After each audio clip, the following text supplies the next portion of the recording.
यानंतर बातमी लाडक्या बहिणींसाठी आणि तीही आनंदाची। लाडक्या बहिणींना ई-केवायसी करण्यासाठी मुदतवाढ मिळणार आहे। त्यांनी ही माहिती दिली।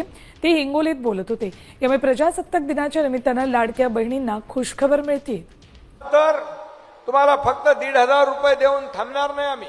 2 महिन्याचे 3,000 रुपये लाडक्या बहिणींच्या खात्यावर जमा व्हायला सुरुवात झालेली आहे। आम्ही ते सुरू केले, अकाउंट चेक करतोय पैसे बरोबर जात आहेत की नाही, आणि त्यामुळे त्याची सुरुवात झालेली आहे। जेवढ्या आमच्या लाडक्या बहिणी ज्या पात्र आहेत त्यांच्या खात्यामध्ये 2 आम्ही आमच्या लाडक्या बहिणींना लखपती बनवणार आहे, लखपती। आणि म्हणून लोक आताही म्हणतात ही लाडकी बहीण योजना बंद होणार, लाडकी बहीण योजना आता बंद करणार। काही लोक काय काय म्हणायला लागलेत।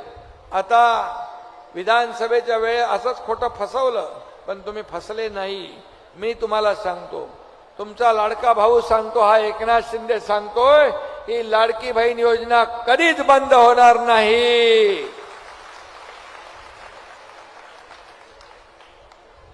कारण आम्ही शब्द दिलेला पाळणारे लोक आहोत, आणि म्हणून ज्या ज्या योजना आम्ही जाहीर केल्या त्या सगळ्या टप्प्याटप्प्याने आम्ही पूर्ण करणार।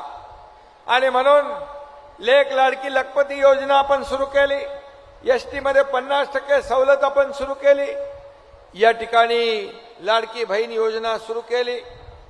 आणि आज मला आनंद आहे, समाधान आहे की लाडक्या बहिणींनी ते 1,500 रुपये महिन्याचे काही लोकांनी ग्रुप बनवला, 10 लोकांचा, 20 लोकांचा, क्रेडिट सोसायटी काढली आणि छोटा मोठा व्यवसाय करू लागले। तुम्ही खऱ्या अर्थाने तुमच्याकडे आता आर्थिक स्वातंत्र्य मिळालेलं, आर्थिक तुमच्या खात्यात पैसे जमा होतात आणि तुमचे पैसे तुमच्या सहीशिवाय कोणी काढू शकत नाही।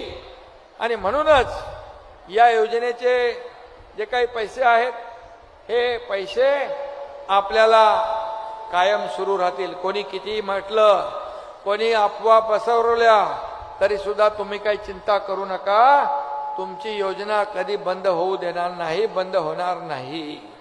आणि म्हणूनच मी आपल्याला सांगतो की मी जिकडे आता कार्यक्रमाला जातो महाराष्ट्रात, सगळ्या लाडक्या बहिणी येतात, ओवाळणी करतात, हे करतात, राखी बांधतात। कारण त्यांना या एकनाथ शिंदे जेव्हा मुख्यमंत्री होता तेव्हा मी देवेंद्रजी, अजितदादा, आम्ही सगळ्यांनी निर्णय घेतला आणि आमच्या सर्व लाडक्या बहिणींना ओवाळणी वर्षातून एकदा नाही, दर महिन्याला त्यांना ओवाळणी मिळाली पाहिजे, याची व्यवस्था आम्ही केली, याचं नियोजन आम्ही केलं। याचा आनंद आहे मला, याचं समाधान।